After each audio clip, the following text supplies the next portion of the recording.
ఇది part 1 continuation. 9 పోగులతో ready చేసుకున్న అన్ని దారాలకి పసుపు అనేది ఎక్కడ గ్యాప్ లేకుండా రాసి పెట్టుకోవాలి.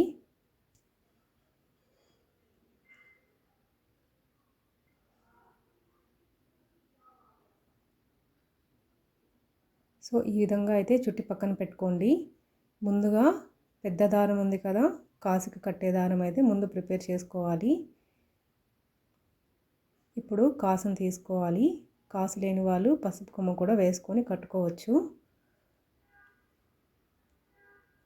కాసుని మిడిల్లోకి ఈ విధంగా తీసుకున్న తర్వాత ఒక ముడిని అయితే అక్కడ వేసుకోవాలి, కాసు కదలకుండా.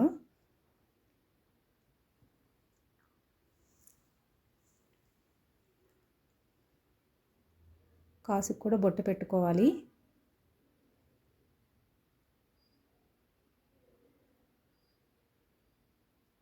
ఇప్పుడు కంకరంకి ఎలా ప్రిపేర్ చేసుకోవాలో చూద్దాం. దీనికోసం ఒక తమలపాకు తీసుకొని ముందుగా తయారు చేసుకున్న 9 పోగుల దారాన్ని కంకరంకి కట్టుకోవాలి, అంటే తమలపాకుకి కట్టుకోవాలి. ఇప్పుడు దీనికి కూడా ఒక బొట్టు పెట్టుకొని పక్కన పెట్టుకోవాలి. ఇప్పుడు కలశంకి చెంబు తీసుకొని మొత్తం పసుపు రాసుకున్న తర్వాత అష్టలక్ష్ములకి కుంకుమ బొట్లు అనేటివి పెట్టుకోవాలి. కలశం చెంబు రెడీ అయిన తర్వాత ఇందులో 3/4 వాటర్ యాడ్ చేసుకున్న తర్వాత అక్షంతులు, గంధం, పసుపు, కుంకుమ, ఒక కాయిన్, 2 పూలు, 5 మామిడాకులు కూడా శుభ్రం చేసుకొని బొట్లు పెట్టుకున్న తర్వాత ఈ మామిడాకును కూడా కలశంలో వేసుకోవాలి.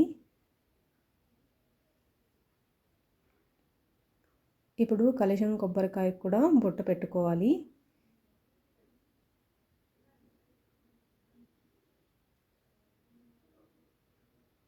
ఇప్పుడు ముందుగా తయారు చేసుకున్న కంకణాన్ని కలశంకి అయితే కట్టుకోవాలి. ఇప్పుడు సమోసా స్టైల్లో బ్లౌజ్ పీస్ ఎలా రెడీ చేయాలో చూద్దాం. వీడియోలో చూపించిన విధంగా ఫోల్డ్ చేసుకుంటూ రావాలి. ఎక్కడైనా గ్యాప్స్ వస్తున్నాయంటే అక్కడ పిన్ పెట్టేసుకుంటే సరిపోతుంది. లాస్ట్లో ఒక పిన్ పెట్టేసుకుంటే స్టడీగా అలాగే ఉండిపోతుంది.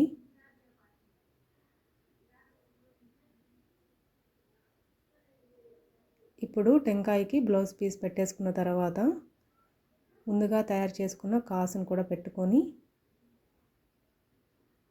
అమ్మవారికి గాజులు పెట్టుకున్న తర్వాత ఒక పువ్వు పెట్టుకొని కలశంకి బొట్టు కూడా పెట్టుకోవాలి. అంటే మనకి ఇప్పుడు అమ్మవారు అయితే రెడీ అయిపోయినట్లు. కంటిన్యూషన్ పార్ట్ 3లో ఉంది.